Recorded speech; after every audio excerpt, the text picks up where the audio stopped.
Hello everyone, आप सभी का स्वागत है हमारे चैनल टारगेट जॉब अड्डा पर। हमें आशा है कि आप सभी खुश होंगे, स्वस्थ होंगे, अच्छे होंगे। तो हरियाणा में जारी हुए हैं भाई अभी अभी दो नोटिस। तो उन नोटिसों पर चलने से पहले और सीटी को लेकर बिग अपडेट भाई। तो सभी पर चर्चा करने से पहले मैं आपको बता देना चाहता हूँ कि हमारा चैनल आपको हर रोज़ जॉब से रिलेटेड नई नई जानकारियाँ प्रदान करता है। कोई भी गवर्नमेंट जॉब आती है, कोई प्राइवेट जॉब आती है, कोई रिजल्ट आता है, आंसर की आती है, कोई एडमिट कार्ड आता है, तो सबसे पहले और सबसे सटीक जानकारी आपको हमारा चैनल प्रदान करता है। और हमारे चैनल पे आपको हर रोज़ जो प्रीवियस ईयर में एग्ज़ाम हुए हैं उनमें जो क्वेश्चन आए हैं वो भी हमारे चैनल पे आपको करवाए जाते हैं, क्योंकि वे एग्ज़ाम पॉइंट ऑफ व्यू से इम्पोर्टेंट होते हैं जो आपके एग्ज़ाम में आ सकते हैं। इसलिए आप हमारे चैनल को सब्सक्राइब कर लीजिए और बेल आइकन को दबा लीजिए ताकि आने वाले नोटिफिकेशन सबसे पहले और सबसे सटीक आपको मिल सके। तो भाई नोटिस पर चलते हैं। कौन सा नोटिस आया हुआ है? दो नोटिस आए हुए हैं। पहला नोटिस तो आपका हरियाणा पब्लिक सर्विस कमीशन की साइट के ऊपर आया हुआ है भाई, ठीक है। तो ये रिजल्ट सेक्शन नहीं है, एक सेकंड भाई, नोटिफिकेशन के सेक्शन में आया हुआ है। तो ये देख लीजिए, बस 27 तारीख है, तो ऊपर दिखा देता हूँ आपको। 27 तारीख, 27 नवंबर आज। और आज का ही ये नोटिफिकेशन है भाई, announcement regarding final rejection list for the post of PGT biology. एक और नोटिफिकेशन रहेगा, तो आप भाई वीडियो को लास्ट तक देखिए ताकि आपको सब चीज़ के बारे में पता चल सके। और सीटी के बारे में भी चर्चा करेंगे कि भाई क्या हो सकता है आपके लिए। तो Haryana public service commission announcement, it is hereby announced for a general information of the candidate who had applied for the post of post graduation teacher PGT in the subject of biology, rest of Haryana cadre, secondary education department Haryana, that candidate following candidate have finally by rejected by commission। तो ये बच्चे हैं भाई, reject कर दिए गए हैं commission द्वारा। इन बच्चों का कुछ भी प्रॉब्लम होगी भाई, जो भी उनके डॉक्यूमेंट वगैरह थे या फिर अन्य कोई रीज़न था, तो इन सभी बच्चों को रिजेक्ट कर दिया गया है।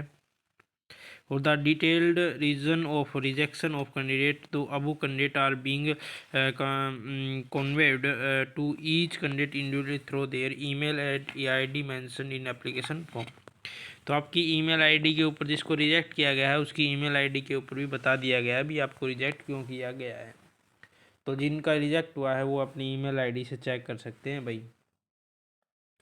और आज का ये नोटिस रहेगा 27 तारीख का, ठीक है। और दूसरे नोटिस की तरफ चलने से पहले मैं आपको बता देना चाहता हूँ कि सीईटी आपका एग्ज़ाम होने वाला है और आप अपनी तैयारी को ज़ोरों शोरों से शुरू कर दीजिए, जिसने अभी तक शुरू नहीं की है भाई, ठीक है। और सीईटी आपका क्वालिफाई ही नेचर का होगा, क्योंकि देखो सरकार आपकी वजह से खुश हुई है, आपकी वजह से सरकार आई है। तो सरकार का ये फर्ज बनता है और सरकार चाहती भी है कि, और देखो एचएससी जो डिपार्टमेंट है ना, हरियाणा स्टाफ सिलेक्शन बोर्ड, वो तो चाहता है वो तो चाहता ही यही है कि मतलब वो जो बच्चों का है क्वालिफाई नेचर का हो। सीईटी को लेकर आपकी चर्चाएं चल रही हैं भाई। देखो एचएससी जो डिपार्टमेंट है ना, वो तो क्वालिफाई कराने के ऊपर ही अड़ा हुआ है। और जो सरकार है भाई, गवर्नमेंट है, वो देखो अब क्या करती है। ये तो बोल रहे हैं कि 10 से 12 गुना बच्चे सीईटी के अंदर क्वालिफाई माने जाएंगे, क्योंकि देखो 10 से 12 गुना ही बच्चे हो जाएंगे तो फिर क्वालिफाई नेचर तो ऑटोमेटिक हो ही गया, कितने ही बच्चे रह जाएंगे फिर, ठीक है ना। तो इसलिए भी आपका सीईटी क्वालिफाई यही भी ना हो सकता भी, 10 से 12 गुना हो जाएंगे तो फिर रह क्या जाएगा, ठीक है ना। और सीईटी क्वालिफाई नेचर हो सकता है भाई आपका, क्योंकि मैंने आपको अभी फैक्टर बताया है, क्योंकि देखो पहले भी ऐसे हुआ है और आपका क्वालिफाई हो सकता है भाई, ठीक है। और इसके पैटर्न वगैरह की बात कर लेते हैं। तो पैटर्न आपको पता ही है, पहले जो था उसमें थोड़ी बहुत चेंजिंग तो होगी, क्योंकि पहले देखो 5 नंबर मिलते थे आपको, ठीक है, अब वो सरकार द्वारा हटा दिए गए हैं। तो आपका संशोधन होके तो आएगा ही। और थोड़ा वो सिलेबस में, पहले देखो 95 का होता था ना, तो वो 100 का जैसे एग्ज़ाम होगा आपका, तो उसमें कुछ ना कुछ फेरबदल तो सरकार करेगी। देखो उसके अंदर क्या करते हैं, भाई मैं तो ये मानता है, देखो अलग अलग होना चाहिए पेपर। सीईटी का जो है ना, ये जो टेक्निकल पोस्ट है ना, इनका अलग से होना चाहिए। आईटीआई वगैरह की पोस्टें होती हैं, ये अलग से होंगी तो ये बच्चे भी आसानी से लग जाएंगे और इनको कोई प्रॉब्लम भी नहीं होगी।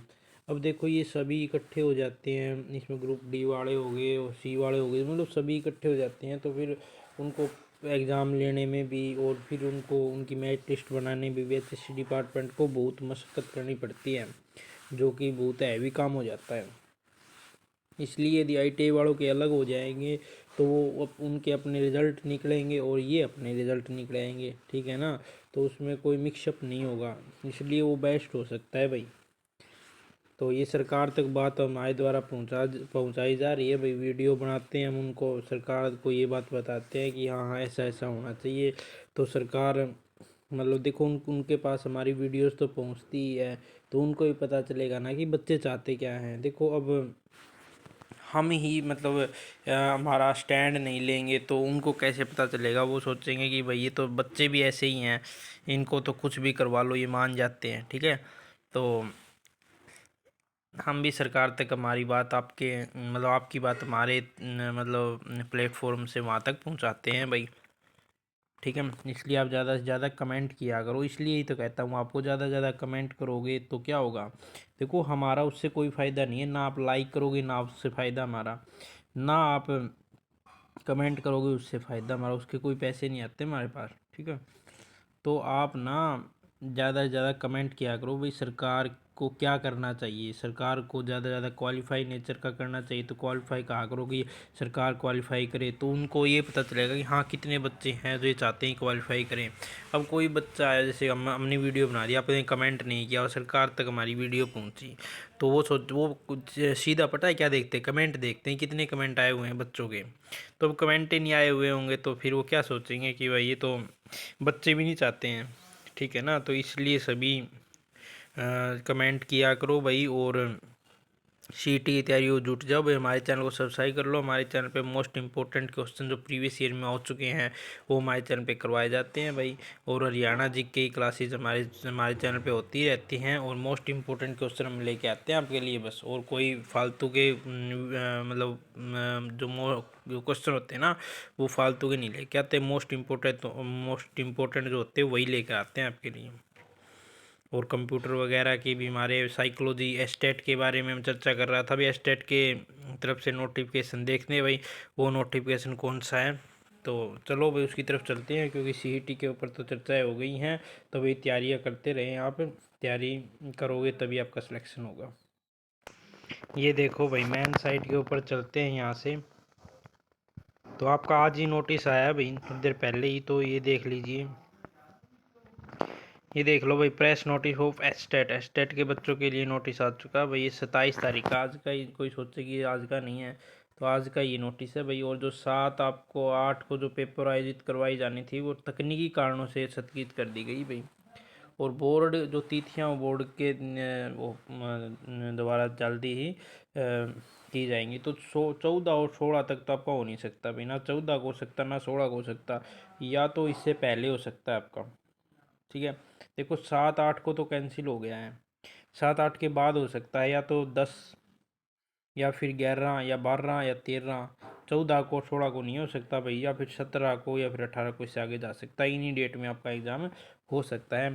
तो अपनी तैयारियां करते रहे भी। और साइकोलॉजी के जो मैं मोस्ट इम्पोर्टेंट क्वेश्चन है वो हमारे चैनल पे डाले हुए हैं, आप वो देख लीजिए, क्योंकि आपकी सीडीपी बहुत इंपॉर्टेंट रहेगी। और सीडीपी के अंदर हमारी यदि क्लास कर लोगे तो आप 30 में से 28 नंबर आपके कहीं नहीं जाएंगे भाई। 30 में से 28 नंबर तो आपके आएंगे आएंगे, ठीक है। तो एक बार हमारी वीडियो को जाके ज़रूर देखना, जिससे आपको बहुत फ़ायदा मिलेगा भाई। तो यही थे भाई जानकारी आपको दी जा रही है। तो ऐसी ही जानकारी प्राप्त करने के लिए हमारे चैनल को सब्सक्राइब कर लीजिए और बेल आइकन को दबाइए, ताकि आने वाला नोटिफिकेशन सबसे पहले सृष्टि आपको मिल सके। यहाँ तक वीडियो देखने के लिए आपका बहुत बहुत धन्यवाद। भगवान करे आप हमेशा खुश रहें।